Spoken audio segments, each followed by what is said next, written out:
Hello everyone, नमस्कार। आप सबको कैसे हैं? आप सब, आशा करती हूँ आप सब ठीक होंगे और आपकी पढ़ाई अच्छे से चल रही होगी। गाइस, हम यहाँ पे इंडियन ज्योग्राफी कंप्लीट कर रहे थे, जिसमें हम फिजियोग्राफी डिवीजन ऑफ इंडिया देख रहे हैं। हमने already Himalayas, plains and plateaus complete कर लिया है। आज हम करेंगे हमारा last geographic division, physiographic division, जो कि है हमारा कोस्टल प्लेन्स और आइलैंड ग्रुप्स। जो भी हमारे जो कोस्टल प्लेन्स है उसके बारे में हम यहाँ पे पढ़ेंगे और लास्ट में हमारे आइलैंड ग्रुप्स के बारे में हम यहाँ पे पढ़ेंगे।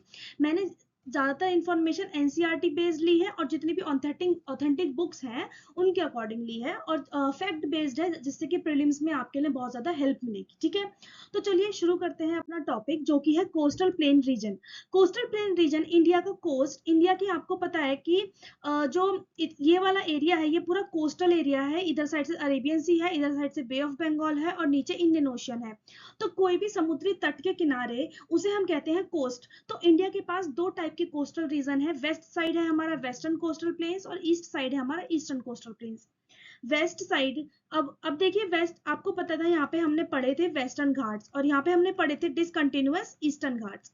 तो आपको पता है जो वेस्टर्न घाट्स है उसमें बहुत कम रिवर्स ही होकर अरेबियन सी में जाती हैं। तो बहुत कम रिवर्स जाती हैं, बहुत कम डिपोजिशन है, और अगर वो कोई रिवर जा रही है तो वहां पे बनाती है एस्चुरी। ठीक है, बहुत कम डिपोजिशन होने की वजह से जो वेस्टर्न कोस्टल प्लेन्स हैं वो हमेशा नैरो प्लेन्स होंगे, मतलब ज्यादा ब्रॉड नहीं होंगे, बिकॉज ज्यादा रिवर्स का flow towards the west coast नहीं होता है। और उसके अलावा क्या है, यहाँ पे ईस्चुरी फॉर्मेशन होता है।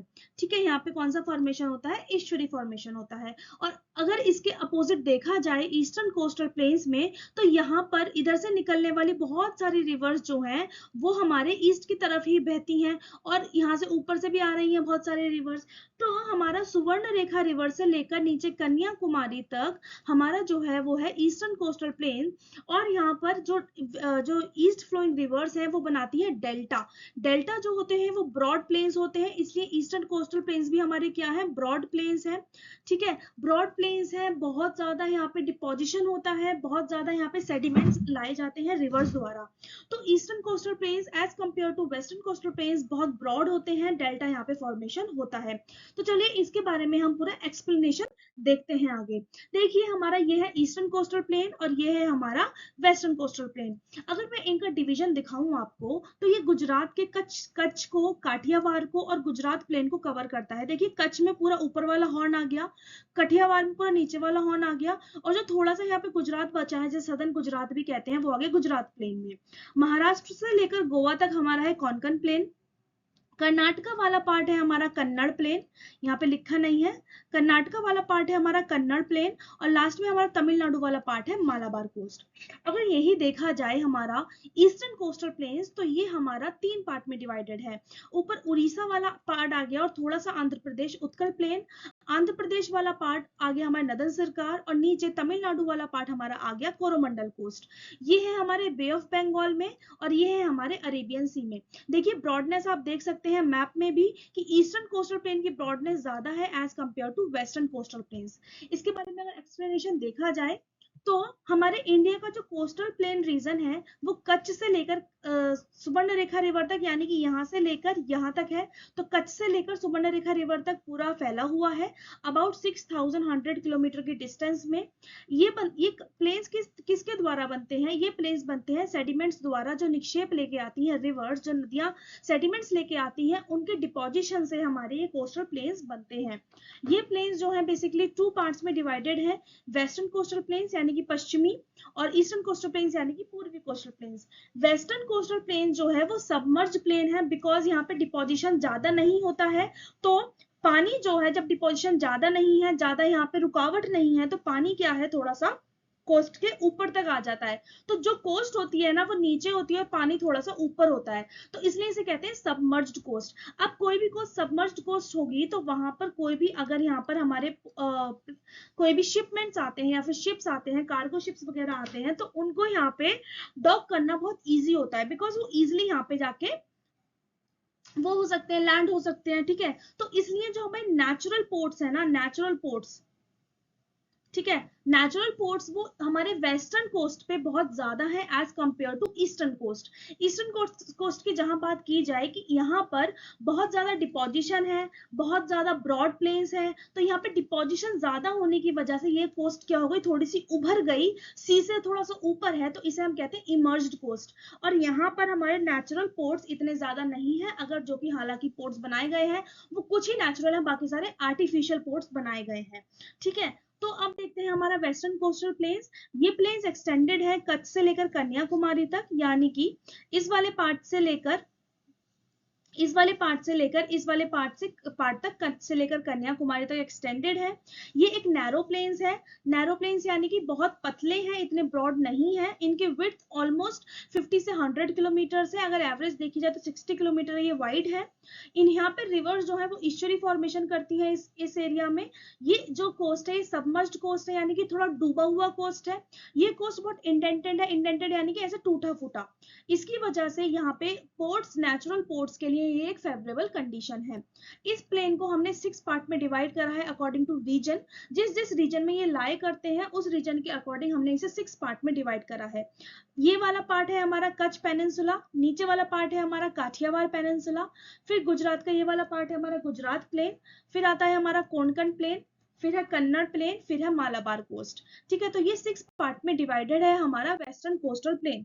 सबसे पहले कच्छ प्लेन के बारे में क्या लिखा हुआ है कि ये जो रिवर्स लाई गई है ये इंडस रिवर के द्वारा लाए गए सेडिमेंट्स द्वारा बना है। अब आप ये सोचेंगे कि यहाँ पर इंडस रिवर क्या कर रही है, ये आज की बात नहीं है, ये कई हजार सालों पुरानी बात है। तो इंडस रिवर का जो एक्सटेंशन था वो कच्छ पेनिनसुला तक था, कच्छ प्लेन तक था। तो उसी के अवशेषों द्वारा, उसी के ही सेडिमेंट्स द्वारा ये प्लेन्स का फॉर्मेशन हुआ है। तो यहाँ पर इंडस रिवर के सेडिमेंट्स लाए गए थे, उसी के ही सेडिमेंट्स द्वारा इन प्लेन्स का फॉर्मेशन हुआ है। अभी तो इंडस रिवर ने अपना कोर्स चेंज कर लिया है, पर पहले इंडस रिवर का कोर्स जो था वो कच्छ प्लेन से होकर निकलता था।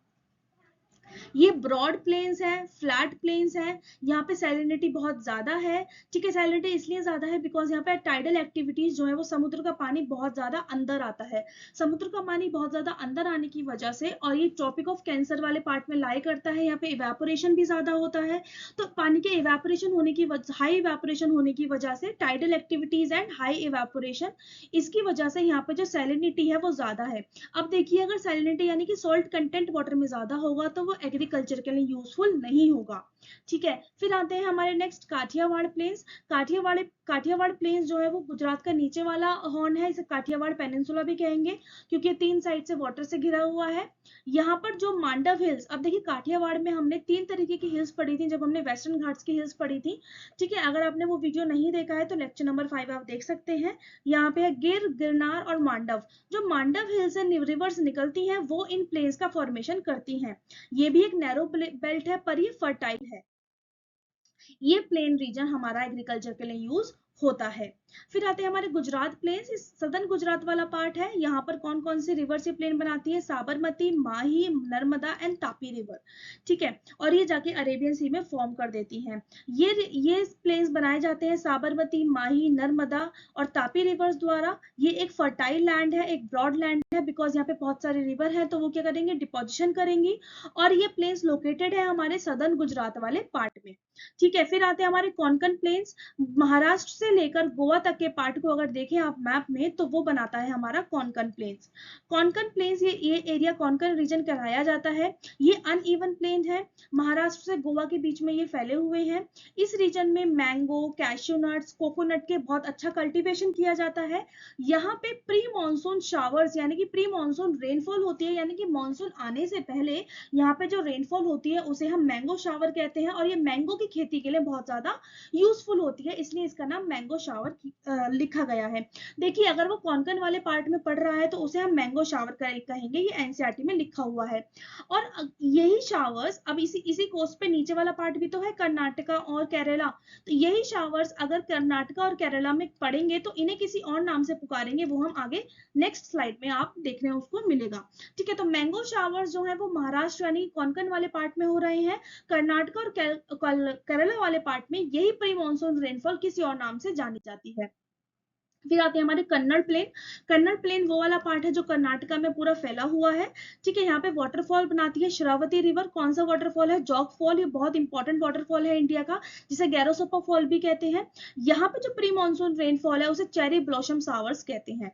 ठीक है, उसे चेरी ब्लॉसम शावर कहते हैं। और कोंकण वाले पार्ट में उसे कहा गया है मैंगो शावर, कन्नड़ वाले पार्ट में उसे कहा गया है चेरी ब्लॉसम शावर। ये जो क्वेश्चन है ना, ये फैक्ट बेस्ड ये आ जाते हैं एग्जाम्स में। इन प्लेन, ये प्लेन रीजन जो है वो कर्नाटका वाले पार्ट में स्कैटर्ड है।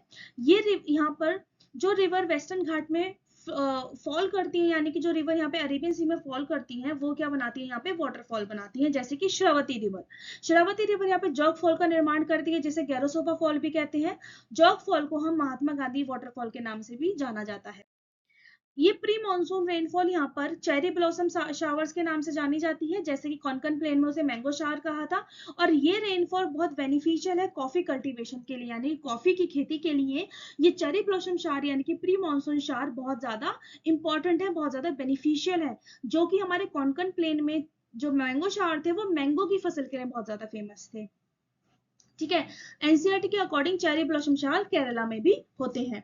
फिर आता है हमारा लास्ट कोस्ट, केरला कोस्ट, जिसे इसे मालाबार कोस्ट के नाम से भी जाना जाता है। यहाँ पे लगून लेक का फॉर्मेशन होता है।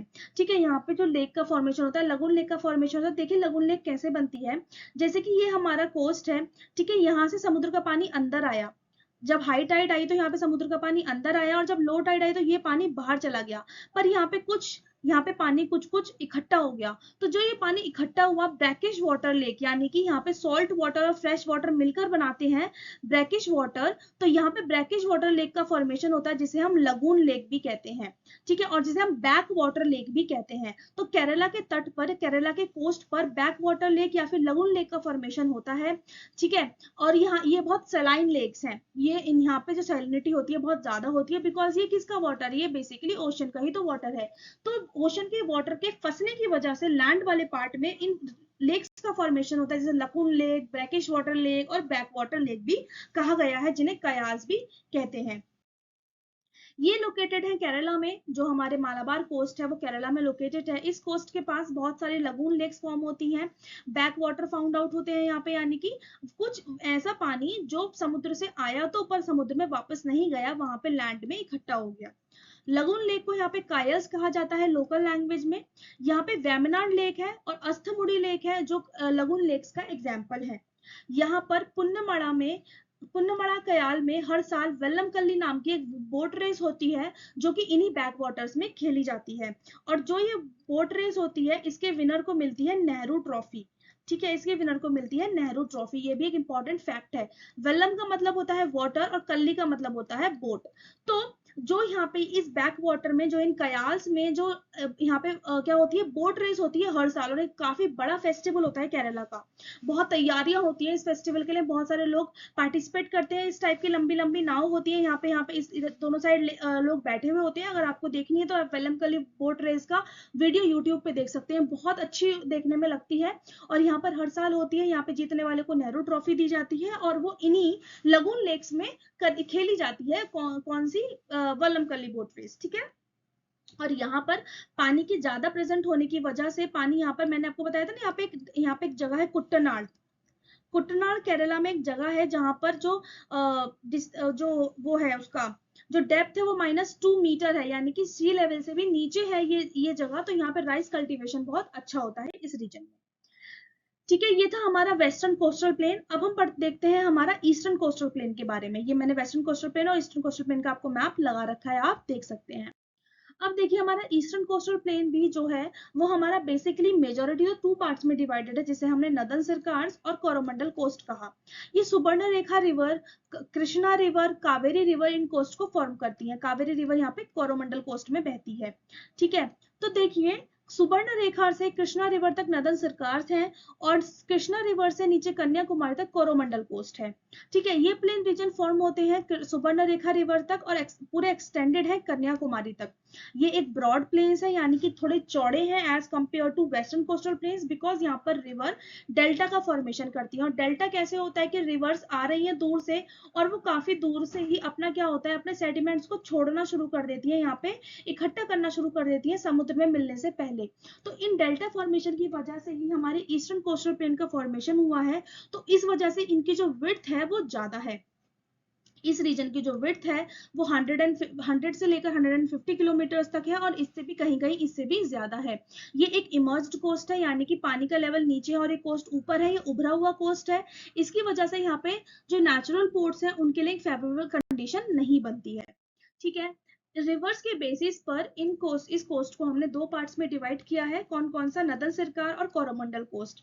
नदन सरकार जो है वो उड़ीसा और आंध्र प्रदेश का कुछ पार्ट कवर करते हैं।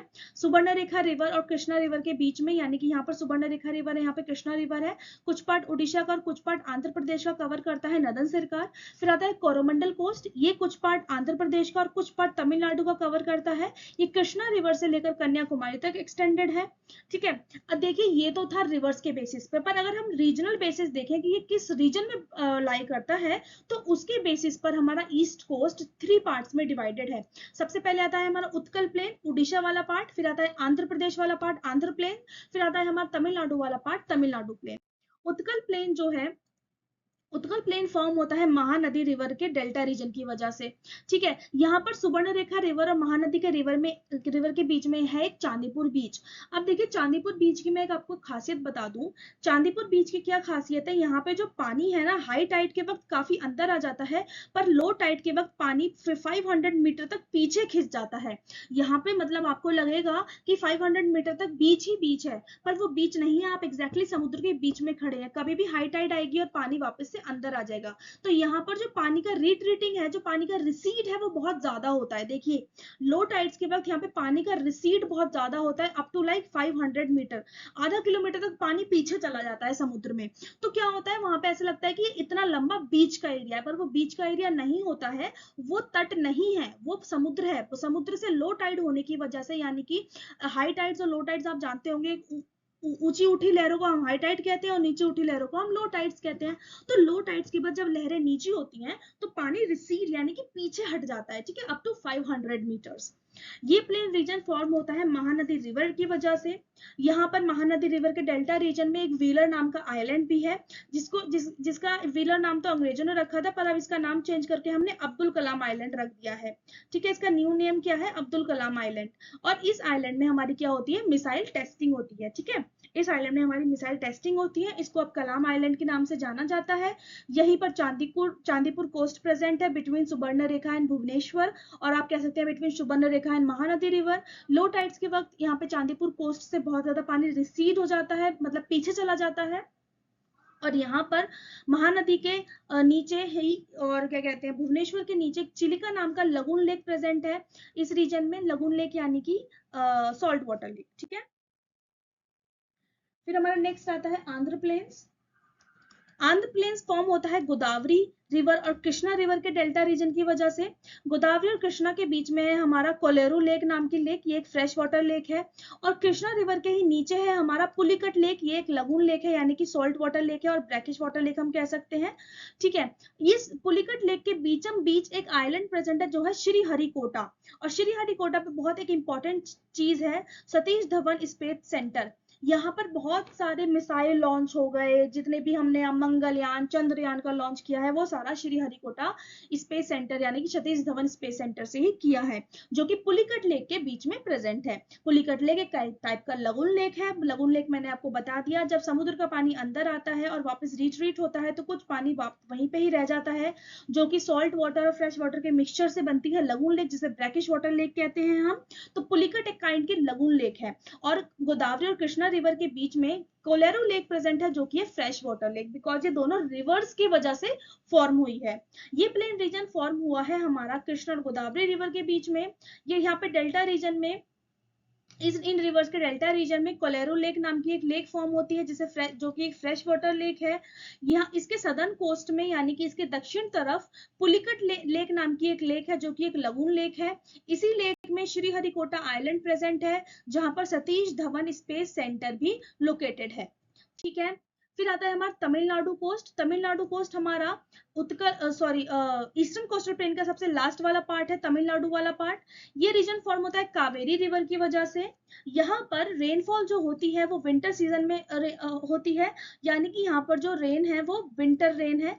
ठीक है, रिट्रीटिंग मानसून की वजह से, जब मानसून वापस जा रहा होता है तो उस मानसून की वजह से, रिट्रीटिंग मानसून की, जब मैं मानसून वाला पार्ट पढ़ाऊंगी ना, जब आपको चीज समझ में आएंगी, बस आप सुन के रख लीजिए। रिट्रीटिंग मानसून की वजह से हमारे तमिलनाडु कोस्ट पर बारिश होती है। जो हमारा साउथ वेस्ट मानसून है उसकी वजह से तमिलनाडु कोस्ट पर इतनी बारिश नहीं होती। यहाँ पर राइस कल्टीवेशन बहुत अच्छा होता है इस रीजन में, इसीलिए इस पार्ट को हमने तमिलनाडु को फूड बॉल या फिर rice ball of south India भी कहा है। तो ये था हमारा पूरा ईस्टर्न कोस्टल प्लेन्स और वेस्टर्न कोस्टल प्लेन्स के बारे में एक अच्छा डिटेल एक्सप्लेनेशन। देखिए, उत्कल प्लेन्स थोड़ा सा उड़ीसा और आंध्र प्रदेश का पार्ट, आंध्र प्लेन्स आंध्र प्रदेश वाले पार्ट में, तमिल कोरोमंडल कोस्ट जो कि है हमारा आंध्र प्रदेश और तमिलनाडु वाले पार्ट में। फिर आते हैं हमारे आइलैंड ग्रुप्स यानी कि द्वीप। हमारे आइलैंड ग्रुप्स, आइलैंड क्या होता है कि ओशियन या फिर किसी भी वाटर बॉडी में कुछ लैंड मास, कुछ किसी भी वाटर बॉडी में कुछ लैंड मास ऊपर को उभर के आ गया है, जो कि जिसपे हम रह भी सकते हैं, कोई काम भी कर सकते हैं, कोई स्पेस सेंटर या फिर कोई रिसर्च सेंटर भी बना सकते हैं, यानी कि एक ऐसा लैंड मास जो समुद्र के बिल्कुल बीचों बीच में है, तो उसे हम कहते हैं आइलैंड।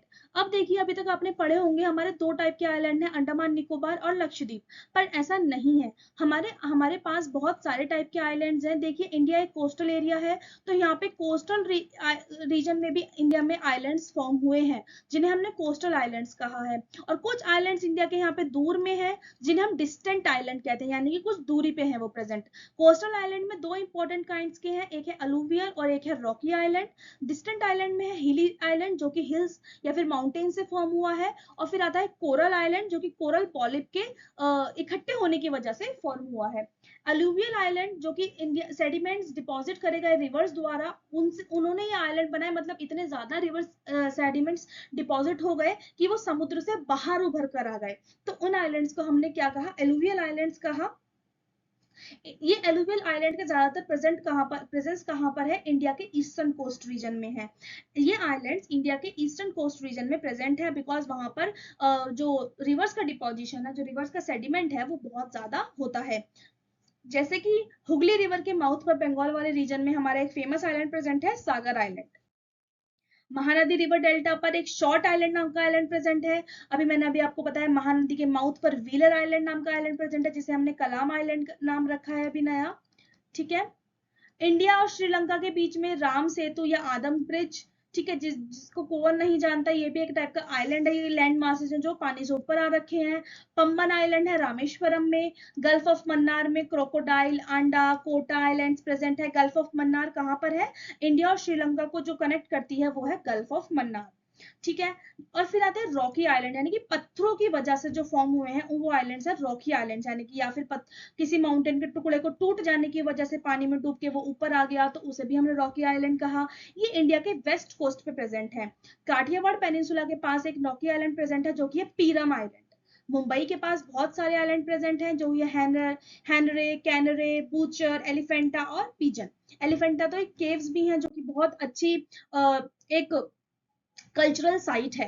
फिर दो इंपॉर्टेंट जो पार्ट है हमारे, वो है डिस्टेंट आइलैंड, जो कि फर्स्ट है हमारा हिली आइलैंड्स, यानी कि पर्वतों द्वारा बनाए गए आइलैंड्स। इसमें जो एग्जांपल है वो है हमारा अंडमान और निकोबार आइलैंड। देखिए, जब Indo Australian plate Burma plate से टकराई, तो यहाँ पर एक माउंटेन रेंज फॉर्म हुई थी, मैंने आपको बताया था, जो थी अरक्कन योमा। म्यांमार में है ये माउंटेन रेंज। यही अरक्कन योमा, देखिए यहाँ पर ये अरक्कन योमा माउंटेन रेंज है, यही अरक्कन योमा नीचे पानी में डूब गई, फिर थोड़ी दूर जाकर ये फिर से उभरना शुरू हो गई। तो यही अरक्कन योमा का एक्सटेंशन है हमारा अंडमान और निकोबार आइलैंड। ये एक वोल्केनिक माउंटेन है, ठीक है, ज्वालादीप टाइप के पर्वत है ये, कि मैग्मा के निकलने से, लावा के बाहर निकलने से लावा इकट्ठा हो गया, तो उस तरीके से बने हुए माउंटेन्स हैं। ठीक है, एवरग्रीन वेजिटेशन यहाँ पे पाया जाता है। बायोडाइवर्सिटी यहाँ पे बहुत ज्यादा है। ये 36 हॉटस्पॉट में इंक्लूडेड है हमारे कौन से, अंडमान और निकोबार आइलैंड। ये इंडो ऑस्ट्रेलियन और बर्मा प्लेट के कन्वर्जेंस से बने हैं, अरक्कन योमा माउंटेन का एक्सटेंशन है। यहाँ पर जोरोवा, ओंगा, अंडमानी, निकोबारी, सेंटलीज और शैम्पॉन नाम की ट्राइब्स रिसाइड करती हैं। ये नाम याद रखिएगा, एग्जाम में आ जाता है कि which of the following tribes reside in Andaman and Nicobar, ठीक है। तो कौन कौन सी, जरावा, ओंगा, अंडमानी निकोबारी तो आपको याद रहेगा, सेंचुरीज और शैम्प्रॉन्ग। फिर आती है हमारा ये आइलैंड्स एक सबमर्ज्ड काइंड के आइलैंड्स, यानी कि थोड़े डूबे हुए हैं। इनको अरक्कन-योमा माउंटेन का एक्सटेंशन ही माना जाता है, उन्हीं का ही खिंचा हुआ पार्ट है, उन्हीं का ही एक्सटेंडेड पार्ट है। जहां पे अरक्कन-योमा माउंटेन बीच में समुद्र में डूब गए, फिर थोड़ी देर बाद जाकर वो समुद्र से बाहर निकल कर आए, तो उन्हीं का ही एक्सटेंशन माना जाता है। ये 572 वॉल्केनिक माउंटेन्स का ग्रुप है, यानी कि 572 टाइप के ज्वालामुखी टाइप के माउंटेन्स हैं, उनका ये ग्रुप है, जिसमें फेमस है हमारे north Andaman, middle Andaman, south Andaman और लिटिल अंडमान। फिर ये आते हैं अंडमान, फिर आते हैं, हमने बोला ना अंडमान एंड निकोबार। निकोबार में car Nicobar, little Nicobar, great Nicobar, CLG। देखिए सबसे ऊपर नॉर्थ, फिर मिडिल, फिर साउथ अंडमान और लिटिल अंडमान। फिर 3 टाइप के निकोबार है, कार निकोबार, लिटिल निकोबार और ग्रेट निकोबार, और इनके बीच में एक चैनल है जिसे हमने कहा है 10 डिग्री चैनल। 10 डिग्री चैनल जो है, या फिर जिसे हम 10 डिग्री नॉर्थ लैटिट्यूड भी बोल सकते हैं, ये लिटिल और कार निकोबार को बाइफर्केट करता है, यानी कि डिवाइड करता है। तो यहाँ पर क्या है, हमारा 10 डिग्री नॉर्थ लैटिट्यूड प्रेजेंट है, जो कि हमारा लिटिल अंडमान और कार निकोबार आइलैंड के बीच में प्रेजेंट है, और ये बहुत बार क्वेश्चन एग्जाम में पूछा जा चुका है ऑलरेडी।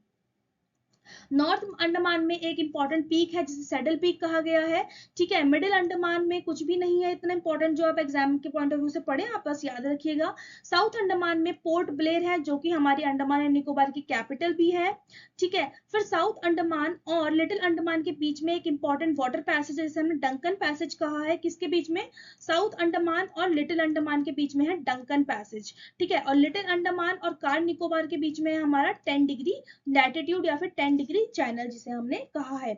यहाँ पे 2 टाइप के आइलैंड्स और प्रेजेंट है, नारकोंडम आइलैंड्स और बैरन आइलैंड। बैरन आइलैंड जो है, देखिए सारे के सारे जो यहाँ पे आइलैंड्स थे वो सारे क्या हो गए हैं, अभी खत्म हो गए हैं, वो सारे एक्सटिंक्ट हो गए हैं। पर यहाँ पे जो अभी 2 चीजें हैं, जो कि है हमारा नारकोंडम आइलैंड, वो जैसे मैंने मैप बना रखा है ना, ऐसे ही अगर आप देखेंगे एटलस में नारकोंडम आइलैंड इधर की साइड प्रेजेंट है, उसके नॉर्थ अंडमान के, ठीक है। तो नारकोंडम आइलैंड नॉर्थ अंडमान के थोड़ा और ऊपर नॉर्थ साइड में प्रेजेंट है, और बैरन आइलैंड जो है वो नॉर्थ अंडमान में है।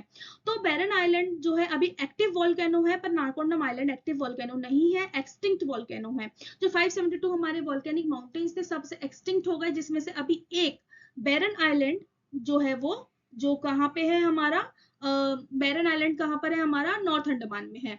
तो ये अभी हमारा एक्टिव वॉल्केनो है, ठीक है। ये बात आप याद रखेंगे।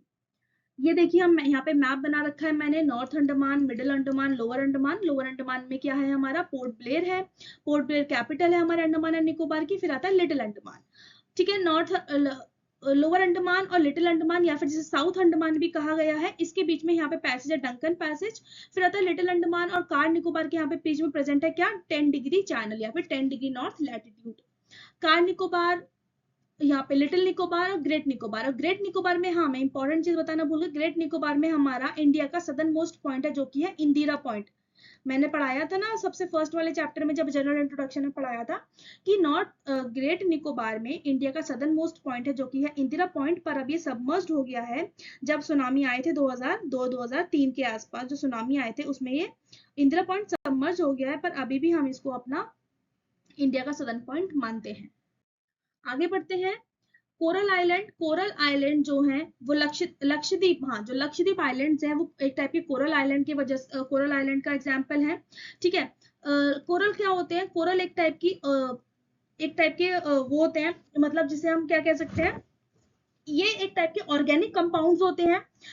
ये इकट्ठे होते रहते हैं, ठीक है। ये इकट्ठे होते रहते हैं, सर्कुलर टाइप में इकट्ठे हो जाते हैं, जिन्हें हम अटॉल भी कहते हैं। तो इन्हीं की वजह से फॉर्मेशन हुआ है लक्षद्वीप आइलैंड का। यहाँ पर ये 36 कोरल आइलैंड का ग्रुप है, पर फेमस जो है वो इनमें से 3 मेजर आइलैंड्स हैं। कौन कौन से, अमनदीवी, कैनन, मिनिकॉय। अमनदीवी, कैनन और मिनिकॉय। देखिए अमनदीवी और कैनन और डिवाइडेड है 11, आपको बस ये चीजें याद करनी है जो मैं यहाँ पे लिख रखी है। अमनदीवी और कैनन डिवाइडेड है 10 डिग्री नॉर्थ लैटिट्यूड से, कैनन और मिनिकॉय डिवाइडेड है 9 डिग्री नॉर्थ लैटिट्यूड से, और मिनिकॉय और मालदीव्स इज अ कंट्री, ठीक है। तो हमारा इंडिया और, या फिर ये भी बोल सकते हैं हमारा इंडिया और मालदीव्स किससे डिवाइडेड है, हमारा 8 डिग्री नॉर्थ लैटिट्यूड से। तो मिनिकॉय और मालदीव डिवाइडेड है हमारा 8 डिग्री नॉर्थ लैटिट्यूड से। ठीक है, यहाँ पर कैनानोर में एक पित्ती नाम का एक इंपॉर्टेंट आइलैंड है जो कि बर्ड्स के लिए बहुत फेमस है, और लक्षद्वीप की कैपिटल कावराती वो कैनानोर आइलैंड में लाई करती है। ठीक है, ये आप जानते हैं, आप ये सारे फैक्ट्स याद कर लेंगे। फिर इसके बाद ये लगा रखा है मैंने लक्षद्वीप आइलैंड का मैप। ठीक है, जैसे कि आप देख सकते हैं कावराती, अगाटी, अमीनी, मिनिकॉय। ठीक है, ये आइलैंड जो है वो अरेबियन सी में है, मतलब कहाँ पर है है ये आइलैंड्स अरेबियन सी। ठीक है, इंडिया के वेस्टर्न कोस्ट पर, और इंडिया के ईस्टर्न कोस्ट या फिर बे ऑफ बंगाल में है हमारे अंडमान एंड निकोबार्स। गाइज यहाँ पर हमारा ये चैप्टर कंप्लीट हो जाता है, और इसी के साथ हमने अपनी फिजियोग्राफिक डिवीजन भी कंप्लीट कर ली है। ठीक है, अब हम कल से पढ़ना शुरू करेंगे मॉनसून वाला पार्ट। आई होप आपको ये सारे के सारे चीजें समझ में आई है, पसंद आ रही है। अगर पसंद आ रही है तो प्लीज चैनल को सब्सक्राइब कीजिएगा गाइज। देखिए, मैं जानती हूँ चैनल अभी नया है तो आपको ट्रस्ट बनाने में थोड़ा मुश्किल होगा, पर मैं अपनी तरफ से 100% दे रही हूँ। मैं YouTube पे आके पढ़ा रही हूँ तो इसका मतलब ये नहीं है कि मैं कोई भी आपको गलत जानकारी या फिर कोई भी आपको एग्जाम से कम जानकारी दूंगी, नहीं, ऐसा नहीं है। अगर मैं यहाँ पे नहीं हूँ और मैंने आपको पढ़ाना शुरू करा है तो इसका मतलब ये है कि मैं अपने तरफ से जितना हो सकेगा मैं उतनी इंफॉर्मेशन आपके लिए अच्छी से अच्छी लेकर आई हूँ जो एग्जाम्स में आती है। आई नो न्यू होने की वजह से कुछ लोगों को ट्रस्ट नहीं होगा, कुछ लोगों को ट्रस्ट होगा, बट ट्रस्ट मी, मैंने अपनी तरफ से कोई कमी नहीं छोड़ी है बेस्ड ऑन माय एक्सपीरियंस। और जो भी मेरे पास खुद के मेरे पर्सनल नोट्स हैं, जो ऑथेंटिक बुक्स हैं जैसे कि एनसीईआरटी वगैरह, उन्हीं में से ही लाती हूँ मैं ये जानकारी, और आपको एग्जाम में काम करेगी। चाहे तो आप एमसीक्यूज लगाकर देख सकते हैं। ठीक है, और प्लीज प्लीज प्लीज अगर चैनल आपको पसंद आ रहा है तो प्लीज शेयर कीजिएगा वीडियो को लाइक करके जाइएगा, और अपने अच्छे अच्छे कमेंट्स नीचे करके जाइएगा, जिससे कि मुझे मोटिवेशन मिले और मैं ऐसे ही इंफॉर्मेटिव वीडियोस आपके लिए लाती रहूं। Please please please support me and please subscribe my channel. मिलते हैं आपसे कल एक नई वीडियो के साथ जिसमें हम बेसिकली मॉनसून पढ़ेंगे। Bye bye guys, thank you, see you tomorrow.